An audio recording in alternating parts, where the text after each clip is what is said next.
rest of your life. I can already smell those spices. I'm not scared of you, and I'm not moving. Celebrate the power of all women this International Women's Month.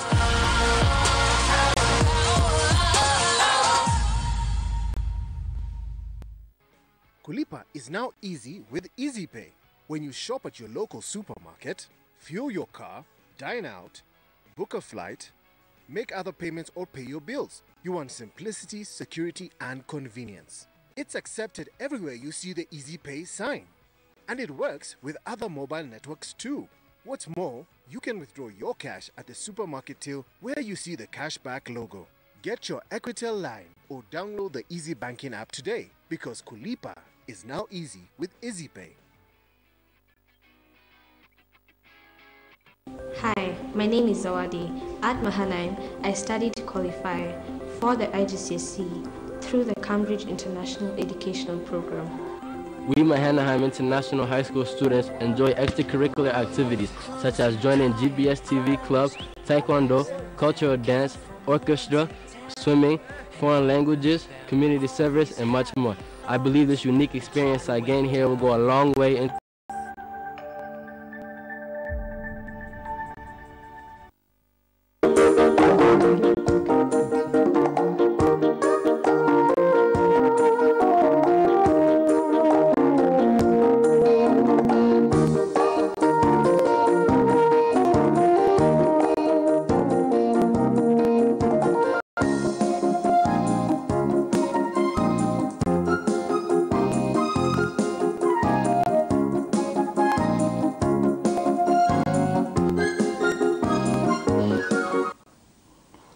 Hello viewers, welcome to today's episode of Women's View.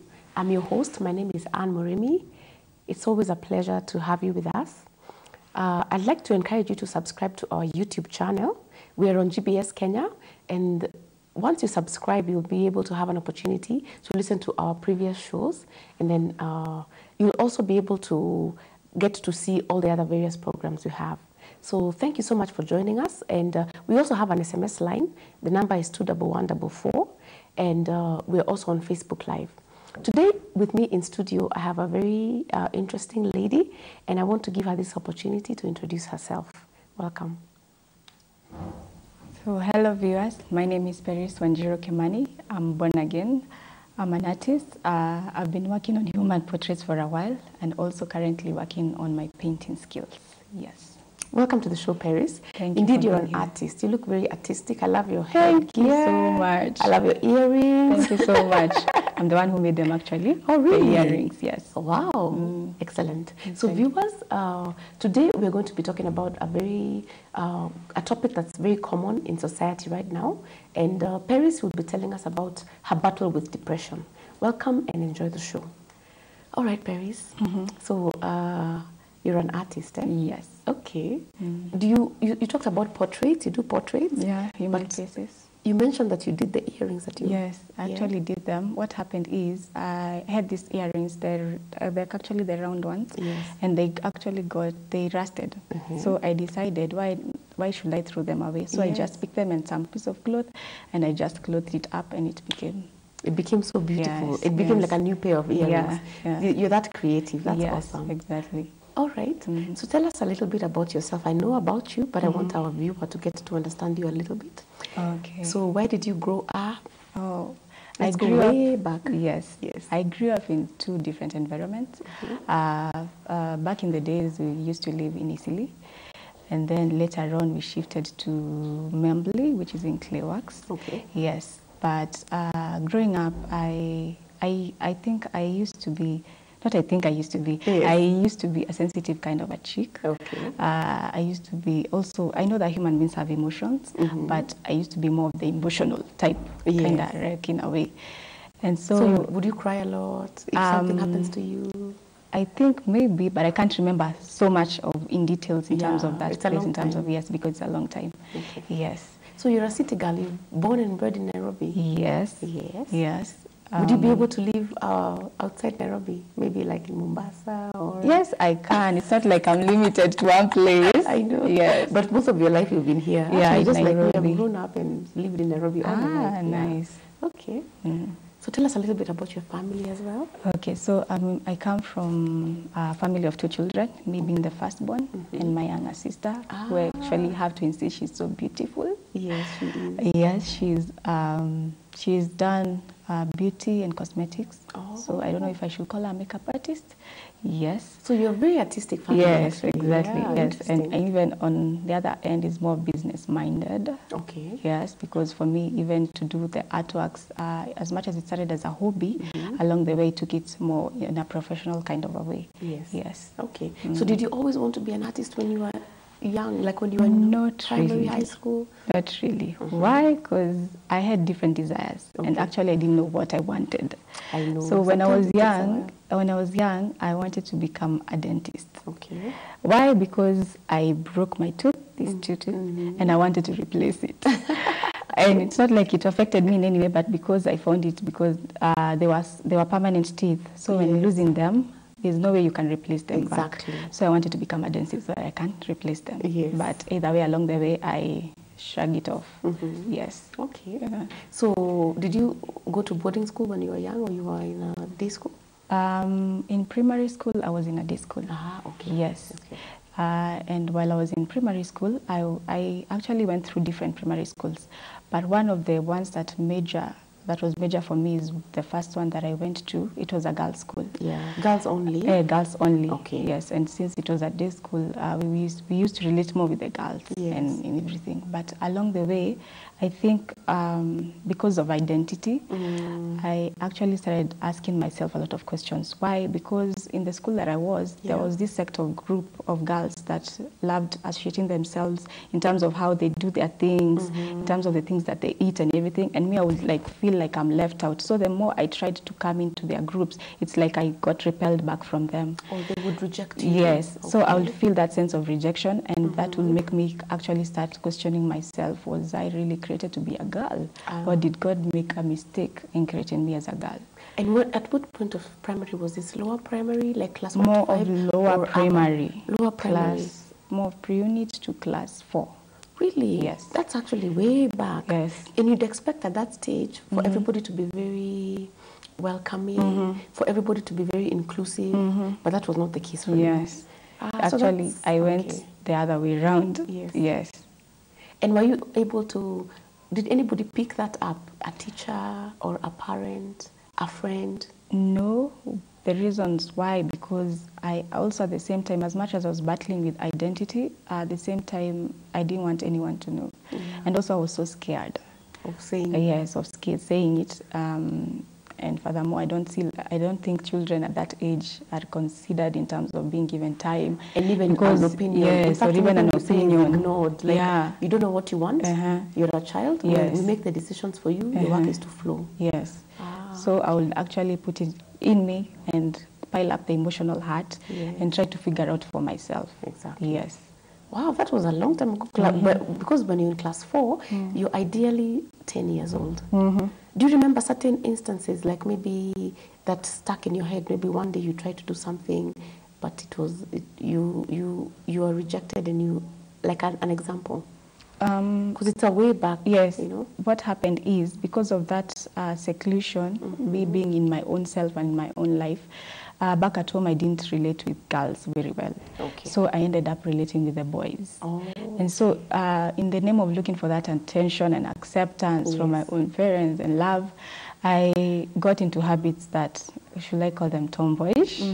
I started behaving like boys. You became so a boy. In a way, in a nutshell. So I would climb on top of buildings and just fall, because I'm trying to become like them. Trying to keep up with them. Yes. That's what they're doing. Yes. Those are the activities. Exactly. So along the way, it became like a tragedy. I fell from first floor to the ground.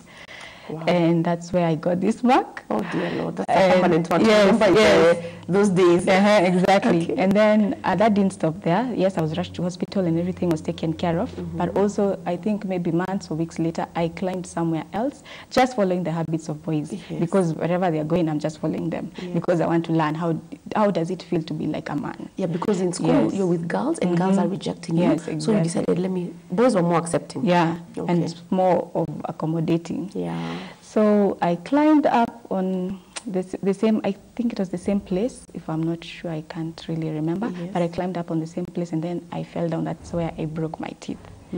Yes. Gosh. And then I was rushed to hospital. Yeah. So all this time I'm looking for attention, but my parents never realized it. Yeah. Because they're thinking, this is a child. She's just growing bad up and she's just something. learning her own ways. Okay. Yes.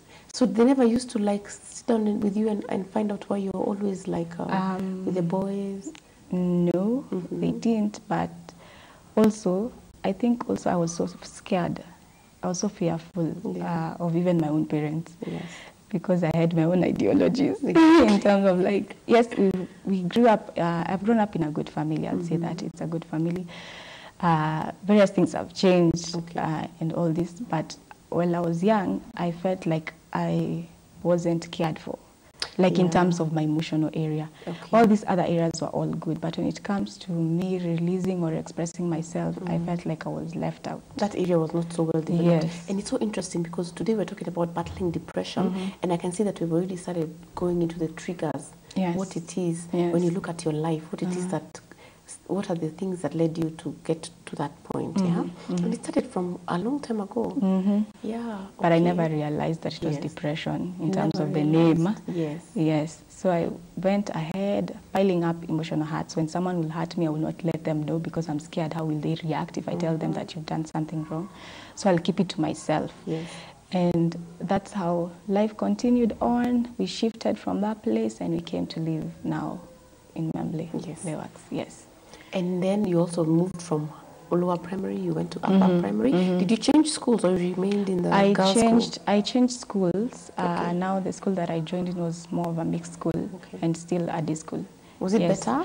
It was better, yes, but also the place that we shifted because it was not as, should I call it, it wasn't as haiko imekuwa. Yeah, so it was the early days. Yes, it was the early days. A lot of vast spaces. Yes, exactly, because I remember we were maybe 4 homesteads around that place. I can imagine. So there were no, in terms of children, people to associate with, there were not as much. Yes. So you tended to miss it. Yes, exactly. Actually, I think maybe to this day, I don't know.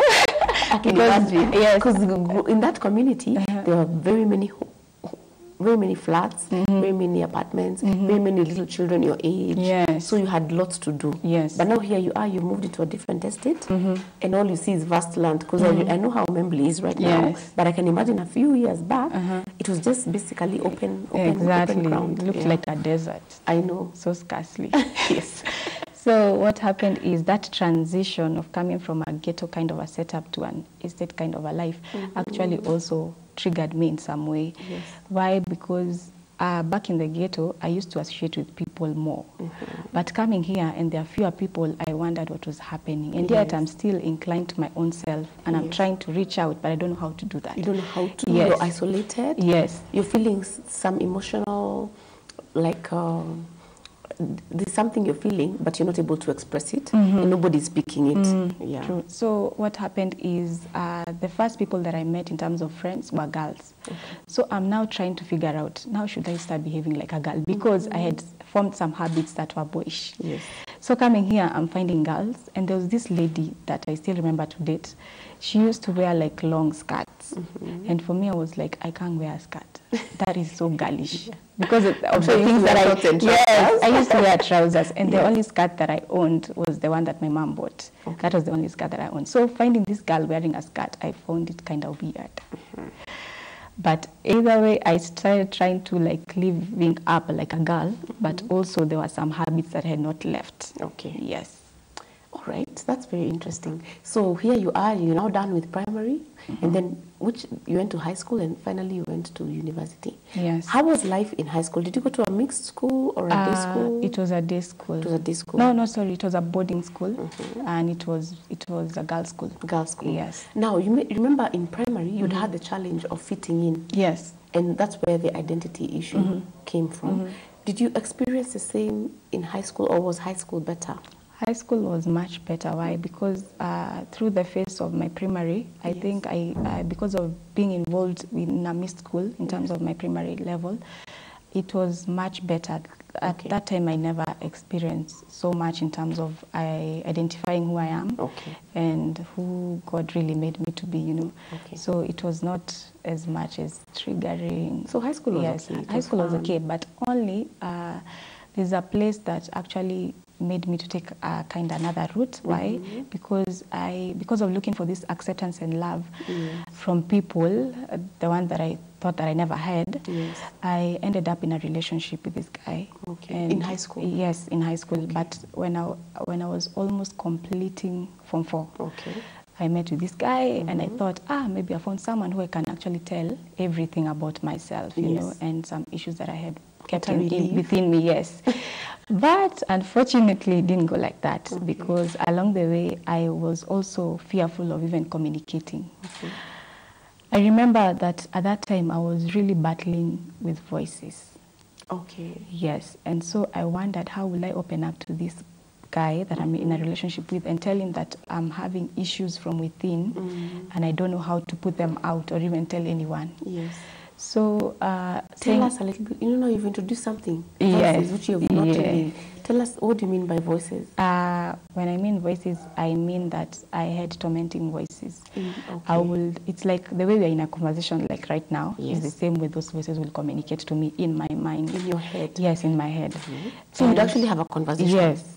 And they were very serious conversations. Like, it's like I'm planning to do something. At times I'll even have urges to, like, maybe kill someone. They were very scary. Yes, they are very scary. And that's when I realized that was not me. It was not really me. Because in my normal sense, I cannot be thinking of such thoughts. Exactly. Yes. But also, there's something I skipped because I remember I used to be a lover of watching horror movies. Horror movies in terms of the ones that are full of exorcism. I used to like watch them because I used to be triggered with should I call them satanic movies in a way? Yes, I used to like them. So I would watch. Okay, for me they won't scare me because I felt like I belonged actually to that world. That was my thinking. So I used to watch them, and at times they would even in terms of the scary part, they will at night I'll have dreams that will make me kind of feel confused because I'm wondering what is happening, why am I having such dreams, I'm still battling with my own self, what is going on, and then here I'm in this relationship with this guy, I want to tell him but I'm also scared, you know, and that's when I realized that is one of the tactics of the devil, that he'll always keep you in isolation so that you never find a way out to finding some light, you know. Yes. And so did you eventually share with him, or? I didn't share with him, but what happened is that even before the relationship had even gone for more than even 2 months or 3, it ended, and he's the one who ended it up. And so I was left all there alone, wondering now what will I do? Now the guy that I thought I would find the acceptance and love has just left me. Now what do I do? Back to ground zero. Yes. So I went into a pity party of like pitying myself. What will I do? Where will I go? What do I want in life? I even don't know what's happening to me, you know. So I was just in a confused state. And all this time that you can't share with your mom, with your dad, with a friend at school, with your sister. Yes, no one. All this time you're just going through this by yourself. Yes. Okay, in the school you were at, was there like a counseling department? No. It must have, because I'm thinking, going through primary and then going through high school and having such a difficult time internally, it would have been such a relief if you found somebody to share with. Yes. But you didn't come across. I didn't, because why I'm saying that, it's because of the fear. I felt like people will judge me differently. The stigma that comes with the society, because not many people speak on this, and if they do, those people have a sense of boldness. I know that. So I thought, and because back then such things were not talked as much in terms of depression, so I felt like, let me just deal with my own issues. I think I'm better off by myself. I can manage. So here you are. How did it affect your studies, or you were able to still perform well in 4th form? I'll say that I was an average kind of a child. Okay. So mi nilikuwa ule mtu wa kupata grade C, niko tu hapo katikati. So for me it wasn't as bad, but I remember there's one day, but I don't know if it was triggered by it, but there's one day that I flopped so much that I got a grade D. And it actually caused some problem at home. I can imagine. You had a family meeting? Not really a family meeting, but they're wondering what is happening, what is really happening, you know? Yes. Alarmed. Yes, and also me, I got shocked because I never thought I would ever get such a grade in high school. So, but either way, it was just covered up by me improving. Okay. Yes. Sawa. So here you are, you're done with you're done with uni, and you've passed, and you now are looking forward to going to college. Despite the fact that all this is happening in your life is still going on normally. Yes. So did you transition to college? Yes, I did. And that is when, that transition to college, that is when things actually got to the extreme. Yeah. Because the relationship got broken with that guy, and also at the same time at home, I'm not relating with people normally. Yes. I felt like it's like someone is inside me taking charge. Whenever I want to express myself, I felt like I'm being suppressed. Okay. And this went on for a long time because for me to transit to college now, I remember I was to join JKUAT to do a certain course that is community development. But what happened is I was to join in January. It was back in 2013. I was to join in January, that is 2013. But I didn't because the students were few, so it was deferred to me. So all this time, because I had even developed an isolation mentality, I'd love staying on my own in terms of kujikalisha peke yangu. Exactly. Yes. Like, would you be in your room by yourself? Yes. Most of the day? Yes. Not talking to anybody? Would you have, like in your family, would you have meals together? Yes, we actually, till this day, we still have meals together. So would you but go for me, meals, or you would excuse yourself? I used to, but at times I would excuse myself. Okay. Just trying to cover it up because I'm scared. What if my parents know? What will happen? You know, will I be taken to a mental hospital? What will happen? So I tried to cover it up so much. So I remember because I was to join campus in January 2013, which was deferred to May. That period, I was at home. Okay. And that's when I think the tormenting voices became more because I'm isolating myself. Yes. I'm trying to figure out, yes, I'm idle. I'm trying to figure out what do I want in life. Yes. As much as I'm doing this course, do I really want to go with it all the way? Yes. So all this became too much for me. Okay. And along the way, I don't know what happened. One of the morning, I just woke up and I had some pain in my neck on my left side. And I wondered what could be the reason. So I was taken to hospital, and then I was told that I could be having some neck myospasms. I can't remember what it really meant. Okay. But all along, I knew it was because of stress and that depression coming in little by little, way back from when I was a young child. Exactly. So going to hospitals, being checked up, going for therapies, they're trying to like cure the disease, more of the symptoms, but the root cause, they don't know where it all started. And it was only me who I knew. But you were able to, at this point, did you know that, for example, the neck spasms, the neck pain you're going through is as a result of what is happening inside, the emotional distress, or even you at that point? For me, at that time, I could not tell. Okay. I thought it was maybe I just overslept, I slept badly, so let me just go to the hospital and be checked out. Okay. But now that one, I think it accelerated because I started having some numbness on my left side. My hand, I don't know, it kind of got tired in terms of doing kind of hard works. Okay. I started experiencing migraines, headaches coming along, back pains, as if you're pregnant. And you're so young. Yes. At that point, I think by that age, you probably knew.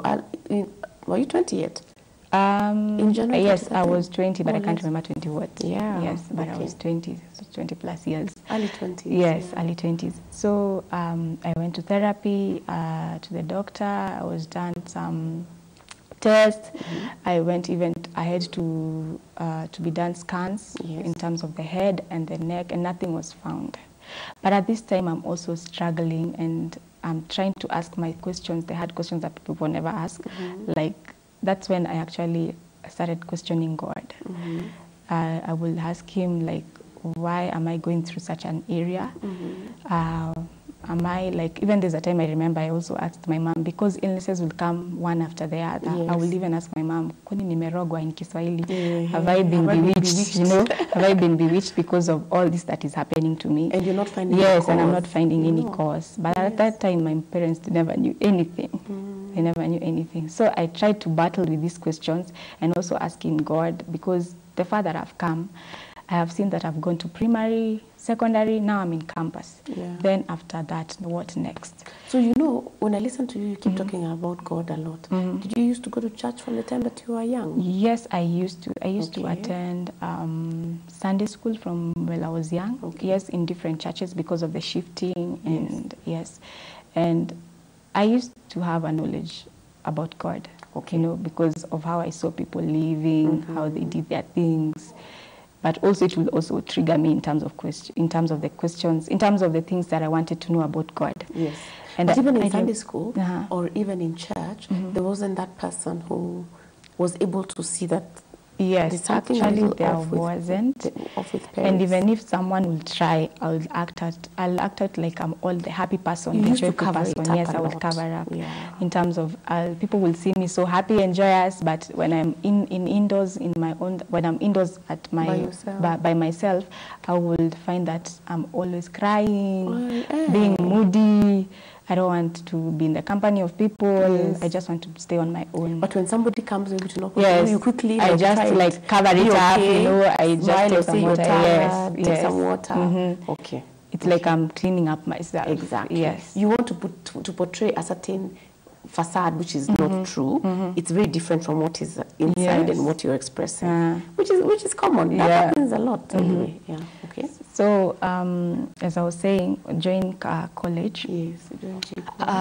Because of that transition. Yes, because of that transition, and I'm at home. I actually felt it's as if there's something that came in me in terms of that tormenting voices, because I started having like suicidal thoughts along the way. Mind you, I'm struggling with migraines, back pains. I'm losing appetite. I don't want to eat. I don't want anything. Like even the course that I was pursuing, I felt like I don't want to do it anymore. And furthermore, even me pursuing it, it's not because I wanted it. It's because I saw that, hey, my friends are actually going ahead of me. I need to be doing something. I don't want to be I don't want to be left behind. And still I'm here struggling with these thoughts and voices trying to tell me, you have to do this, you have to do this, you have to go like this. And how this. were those voices? Can you talk a little bit about them? Were they rough or were they friendly? How would you describe them? Like, it's funny, I'll call them tormenting voices, but at times it felt like they were friendly. Because I came to know that now getting born again, I came to know that the devil will not always come in the horns and the mask. He'll always come with something that is desirable, you know? He'll come with something that is desirable. So I would feel like someone is talking to me, like the way you're talking to me now, to tell, and maybe that person is telling me you have to do something, like something in terms of I need to go somewhere and just stay alone. Okay. I don't want to be in anyone's company. Okay. So the thing that I'll do, I'll just respond back to that voice. I'll be like, I think it's better me staying alone and just not having people around me. So you tend to agree with yes, that I would voice. agree with that voice. So thinking that they are my own voices. Exactly. You know? That's yes. what I wanted to ask. Like, were you able to distinguish that the voices are different? Yes, at that time I could tell. I don't know how. But I could tell that it was not me, because then me will not be behaving in such a way. Like, why would you want to isolate yourself from people? Why would you not want to be in a company of someone, be it friends, be it even your family? Yes. Okay. Anyway, so they continued, and they became worse just before you joined high school. But nevertheless, you continue. Life went on as normal. All this, you know, basically, I think you're just trying to handle it by yourself. You're trying to make it look like all is well. You're trying to continue with life. It's time to go to college. Fine, it's been deferred from January to May. Let me just stay home and wait. But May finally came and you joined JKUAT. Yes, I joined. And at that time, I'm trying to cope up with studying and my mental. Yes. Because my mental was not in, I wasn't in a state of peacefulness. Yes. So I'm trying to cover up in the area of studying and also me in person. Okay. And it was hard because as much as I was in campus, I was commuting from home. Okay. And so there's a distance that I had to cover to stage.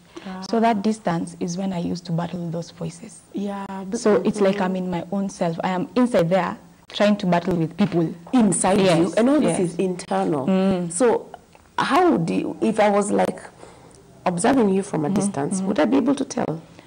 Not really. So you wouldn't actually No, talk? no, It in was terms actually of just talking, happening in your mind? It was just happening in my mind. Okay. So all I will do is just be silent, and no one will notice But now, actually. if somebody came to talk to you, would you respond immediately, or would you like get startled, like? No, Come not back to unless yourself. I'm unawares. Okay. But most of the time, I was so aware. Yes. Yes.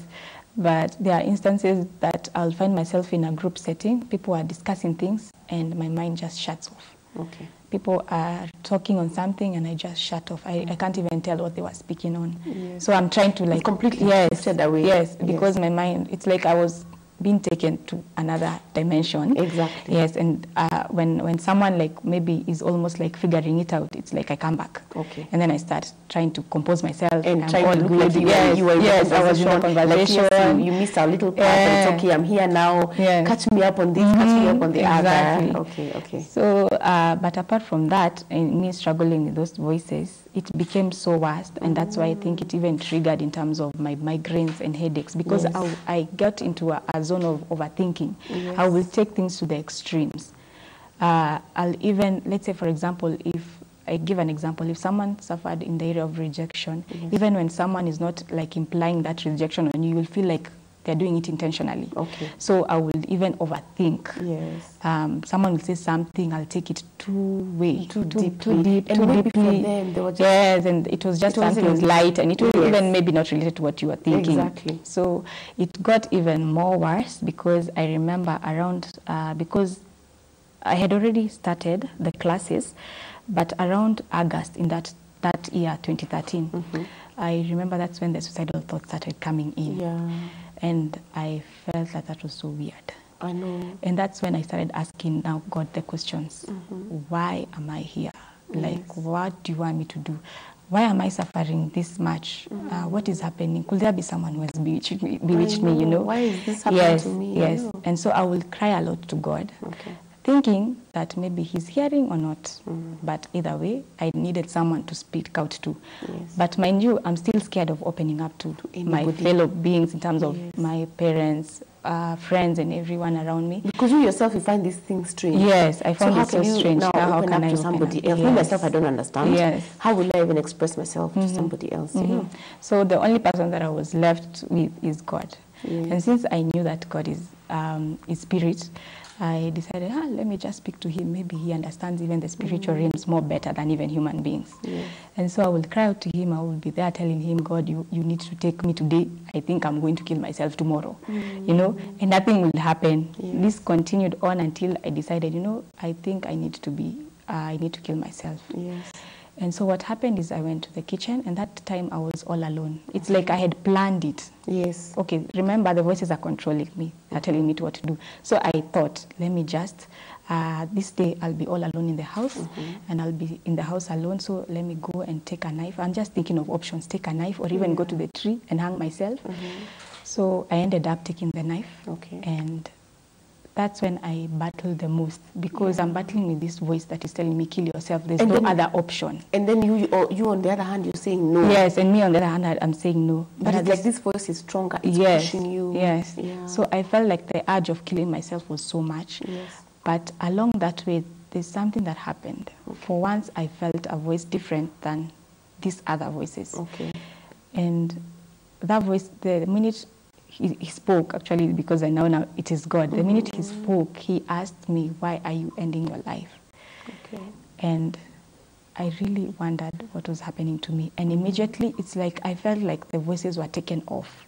Okay. The voices, like, they just disappeared. Okay. And this other so, one yes, came. yes. And I came back, it's like I came back to my normal senses, because I felt like I was living an abnormal kind of state Life, because of the yes. mental and everything.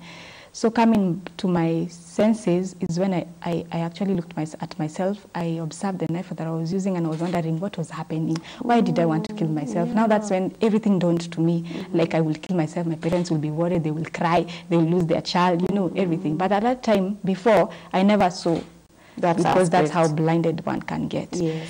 So I dropped the knife, I went back to the sitting room and And were you alone at I was all alone. Thank God. Thank God that it didn't happen, because actually the stage was actually set. There was nobody present to observe you. But anyway, thank God that there was a dissenting voice that said something different. Yes, true. Okay. So after that is when I actually now decided the first person I'm going to open up to is the doctor. Okay. Since I had gone through medical, what are they called, medical visits regularly. So, because of the migraines, because of the migraines, the backaches, and the numbness. Yes. So I went, and he wasn't like a specialized doctor in terms per se, but I just went indirectly and asked him, could there be an issue with me when it comes to could there be an issue with, in terms of the disease that I was having and the symptoms and everything, could the stress and depression like trigger it more? And he told me yes, and he asked me, why are you asking that? I know, because you. And then I was like, oh my God, should I open up to him? You know, like, oh God, the day I've been ready. Yes. So I actually told him. You got the courage. Amen. I thank God. So I told him I could be having, but I didn't want him to know because I was scared he would tell my parents. Exactly. You know. So I told him yes, I could be having that. Some stress, yes, and he gave me some medication, that deals with. Actually, I was told that mine was mild depression. It was not a severe one, but I wondered how could it not be severe because of all this, you know, it's actually all this pain and all emotional kind of disconnect and heart and everything. So I was given these drugs, and actually, I'll say that God used them to regain us in terms of regaining back my appetite, because I never used to eat a lot because of how the changes in terms of my mental and everything. So I started eating, my weight started coming back. I started feeling like some hopefulness because I was so helpless and I didn't have any kind of hope. And along the way, as much as I started recovering, it's like the things were like coming back. I felt like the voices were coming back again, and I wondered what was happening. Guess what? We need to take a break. Okay. So, viewer, please keep it here. We'll be right back. Thank you.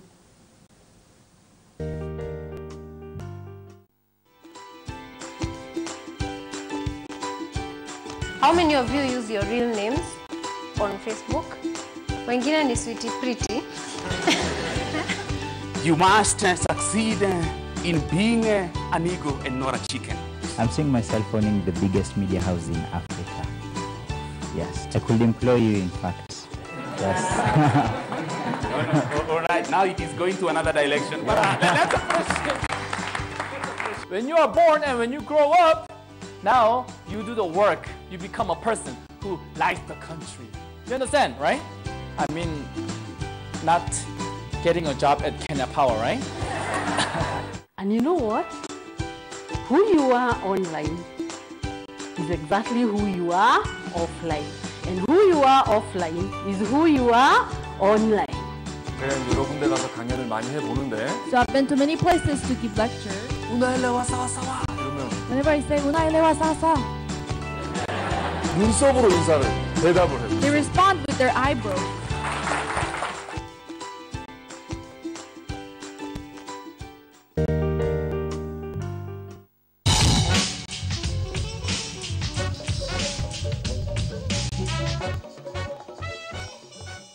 Healing, hope, restoration. Amazing stories of real people like you who have triumphed over tragedy. Watch Turning Point International and be inspired to reach your turning point. It really ministers to the soul of man, and as a pastor, you benefit a lot because people learn and they learn how to cope with issues probably you don't even deal with in your sermons. It's not reality TV, it's real life TV.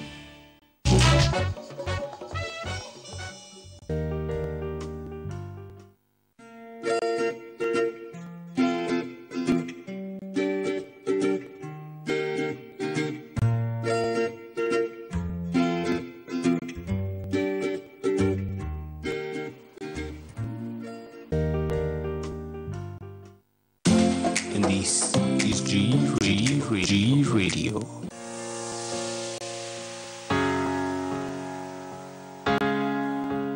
Hello guys and welcome. This is G Radio, your #1 TV show, and we're coming live at GBS TV. And I'm your host, Isaac Tabitha. I'm the co-host, Evan Tinyari.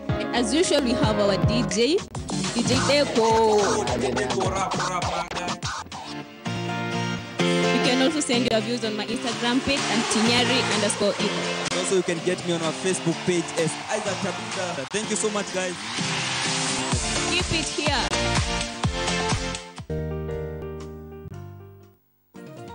Hello viewers, welcome to Women's View. What you see is what you get. Very exciting and fun. We grew up in a certain community and we were told this is how women are. Everybody was coming with what they can get. This is not a joke. You signed up for life. Very interesting. A woman is this. You want somebody else to do something for you that you can do for yourself. You know what, you're doing a great job. You keep doing it. You are going to school to become a musician. Like, seriously? Okay, hit.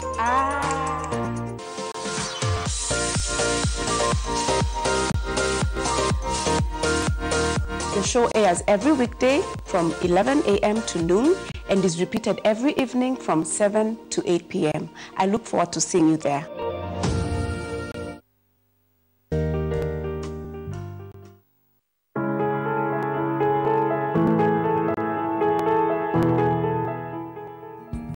Towards the end of 1994, Money Magazine published a story about the sharp rise in consumers shopping from home. That same year, 60 million consumers made $98 billion worth of purchase from home.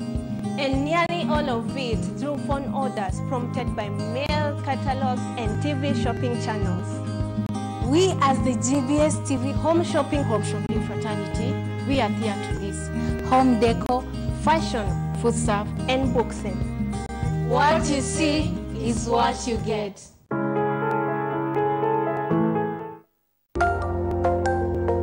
Everywhere, GBS. Everywhere. Okay. GBS. Welcome back, viewer. Today we're talking about battling depression, and with me in studio I have a guest who is sharing with us about her experience, and she'll be joining us shortly. But I want to remind you that we are on YouTube. You can watch us live. The handle is GBS Kenya. Please subscribe. We're also on Facebook Live, and we also have an SMS line. The number is 21144. Feel free to interact with us. You can ask us questions. If this is something that you've been going through, like hearing a lot of voices in your head and not being able to tell whether the voices are yours or not, that's what we're actually discussing today. So keep it here. Thank you. So you mentioned that finally you got the courage to tell a doctor, and a doctor gave you medication to deal with the stress, and that medication helped. Because at least you're able to regain your appetite, yes, and you're able to deal with the pain. Yes. You know, that one is easy because it's painkillers. Yes, true. So did the issue then end finally? No, it didn't. And because of that struggling too much, I remember what happened, the step that I took, also the second step, apart from now opening up to the doctors, is me like getting born again. Because now, back to 2013, now 2014. Yes. I remember that even that day for me, even to get born again was kind of hectic for me. Why? Because I remember it was during a concert, and there was this lady who was to come and perform, and not only perform but also speak of her life, her testimony, and everything. So what happened is I went, but it was after being like pushed by one of my friends telling me that we have to go, we don't have any form in terms of the evening, one of the Sundays evening, because I used to attend services back at our local church. So we went because I wanted to support her. In the name of supporting her, neither did I know that it was my day. Exactly. So I went, and we went and listened to her, and actually the thing that made me want to know this God more, it's because of her life.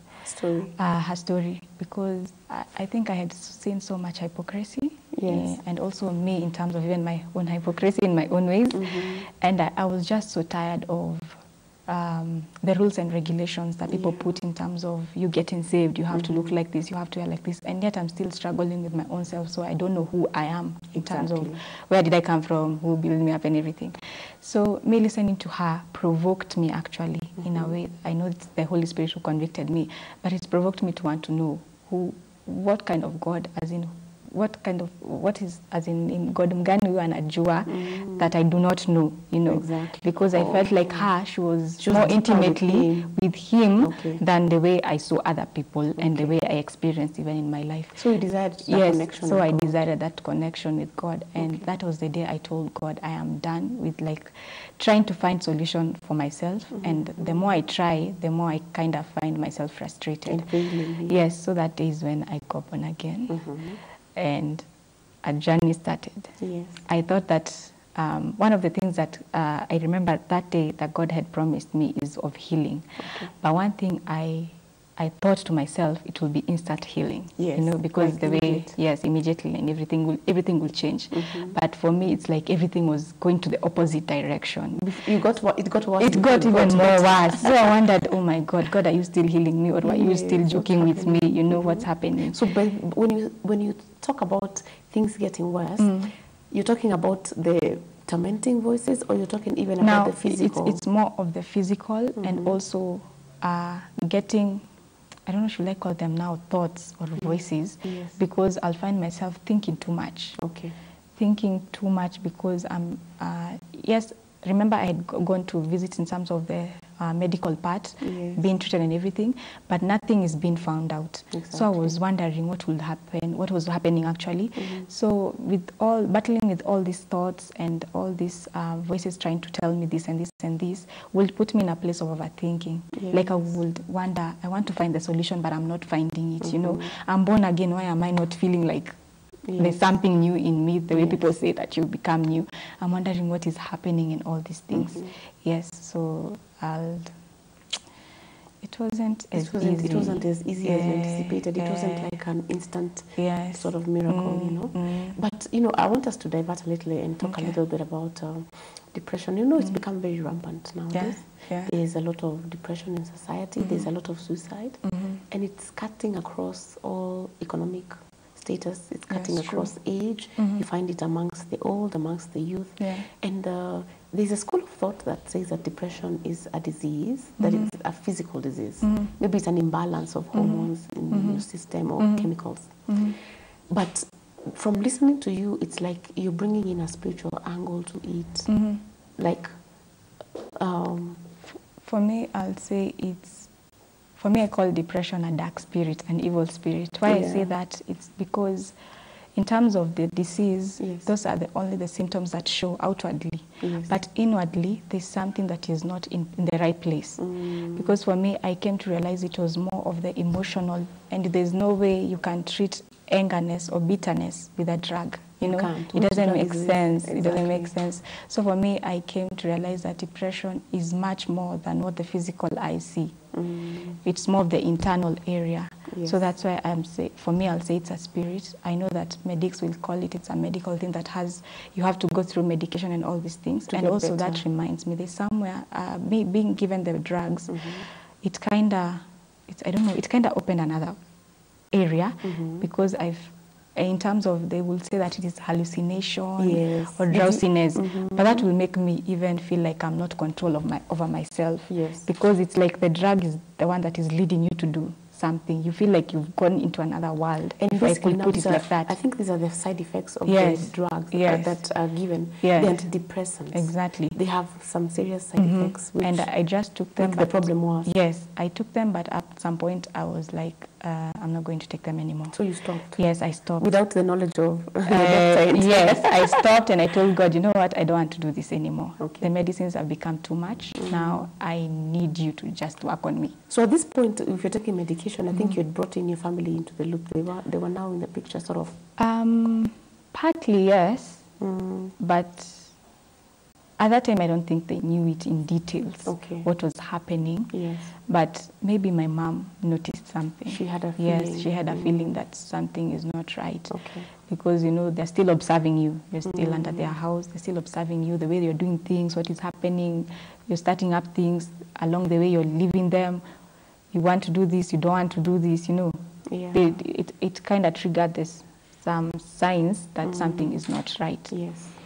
But this is after a very long time. Because it's like you've been unwell for so long, and now it is starting to manifest in your life. You're not able to make decisions. You're not able to stick to one thing. You're becoming physically ill. Yes. And now they're trying to cure that, but was anybody addressing the internal aspects, making you open up? Not really. Not really. Because at that time, also after getting born again, I also felt that sense of shame. Like, even if I talk to these people, there's also a sense of within me that is feeling like kind of vulnerable. I'm like, I don't think I should go ahead. Even as much as I did that to the doctor and I told him partly, I don't think even my friends should be knowing. And then at that time, I looked at my friends and I was like, I think they have so much issues to handle. Let me just handle myself. Yeah. Let me not make it. Yes, make now my problems become theirs. Yes. And you see, that's another form of isolation. Because one thing I'm hearing a lot is isolation. Yeah, from the voices. Yes. Especially. So what happened is after now getting born again is when I decided I think I need to spend time with God. I need to know this God. And so I indulged myself in fellowships, prayer meetings, just wanting to know this God. Yes. But I didn't know that that was his way of healing me in terms of internally. Yes. And along the way, that's when he actually started uncovering to me that I had bitterness, I had unforgiveness, especially in terms of the people I related with, all the emotional hurt that I used to keep. You had piled up I had piled up. So yes. long. Now that's when it started coming out. And I will find myself crying. I would be wondering, why am I crying? You know, I'll find myself crying even in public places. I'm wondering, God, why are you putting me in a public spot, you know? And so I was crying. Yeah, you just start crying. I was crying. Is this chick okay? Exactly. And so at times even I'll try to hide myself in terms of that crying moments because I don't want people to see me crying. But one way or the other, that's when I realized that God was actually unleashing the things that were hidden deep within. Yes. And that's now actually opened up for me a door in terms of even speaking it out. You know, because the first place I spoke it out, it was back at our local church. I spoke about it. What is it that happened that made you speak? Was it like a fellowship or was it a session? No, I was actually in the fellowship and I just felt like God was telling me, you need to go there and tell them. Share your story. Yeah, share your story. And then I was like, why should I even do that? You know? So I struggled either way. And then later on, I just went and I asked permission from the pastor and I told him, can I share my story? I don't know why, but can I share? And he gave me the platform and I spoke. How was the reception by the audience? Actually, it was all quiet. And I wondered what was happening. But the surprising thing to me is that there are people who came and approached me and told me they are going through such a thing. And that actually made me feel like, oh, I'm not alone. You know, all this while I thought I was all alone, and that nobody cared. And I even felt like even mine was like something small compared to their stories, you know. Yes, exactly. No, because now they were able to open up more about themselves. Yes. And you know what that did in what I think is that you started to break the isolation. Exactly. And now you share, and the thing that you thought was happening to you only, you realize, oh, it was happening to you. It wasn't happening to you in a worse way, you know. Yes. And that, I think, was that encouraging? Actually, that helped me out because opening up actually solves a lot of problems. Half of the problem, not all of it, but half, because I kept things to myself. And I just felt like I needed to speak out, you know. And that opportunity just is also another way of helping me. It helps me to heal up. Because now from there is when I started opening up even to my friends. And I told them, because now everyone knows. Now I can't hide anything, you know. Everyone knows. Public, yes, you're not embarrassed about it. In fact, you see it as an opportunity to help others. Because like you've said, when you shared, people approached you because they were going through the same and worse. So after that, I opened up to my friends. Little by little, I started finding opportunities of opening up to my parents. How did they take it, your parents especially? It wasn't as accommodating, you know, because First of all, some because it's so questions. conflicting because you're their child. Yes. They wonder if they're responsible, but no, not really. You know? Yeah. So for me, actually, I remember I told them, and the response was like, you're so young, how could you be going through such a thing? What if you reach my age? What will happen, you know? And I was like, it's better even I did not open up back then, because that will even make me feel like I'm so worse, you know? Yes. But either way, I did not take it personally, but back then I took it personally. But later on is when I just let go. Difficult for them to deal with it. Yeah. And so opening up to my friends, opening up to even God, I thank God that He brought people that will help me come out of it in terms of in the various fellowship that I used to attend, in terms of the area of discipleship, being discipled. But I didn't know that that will help me. I know. Because it was actually dealing with the internal it was dealing with the internal real issues. problem. Yes. And the voices, did they disappear? The more you had fellowship, the more yes, you connected? actually, the more I continued relating and now getting more intimate with God and everything is when all these thoughts, like they started living. Yeah. They just went little by little. Little did I know. Okay, it's something that I got an illustration of that because and I'm guess an what? artist. That is going to be your parting shot, right? Yeah, okay. So tell our viewer, because time is up. Okay, it's okay. So for me, I'll let any person out there who is going through depression know that indeed Jesus is the only way, the truth, and the life, and through Him are we able to even overcome issues of life, whether be it physical, be it emotional, mental, and we get the total freedom in Him. Amen. Amen. Thank you so much. It's been such a pleasure to have you with us today. I know that a lot of people have actually learned a lot because they've been able to understand depression from a different angle, the one that you are bringing, the spiritual side of it, the internal turmoil, and how one of the ways to deal with it. You know? Yeah, so thank you very much. Really appreciate it. Welcome. Thank you, viewer. It's been awesome having you. Remember, you can still let the conversation continue online so that we can continue talking about the various ways that we can battle depression. Thank you and have a good day.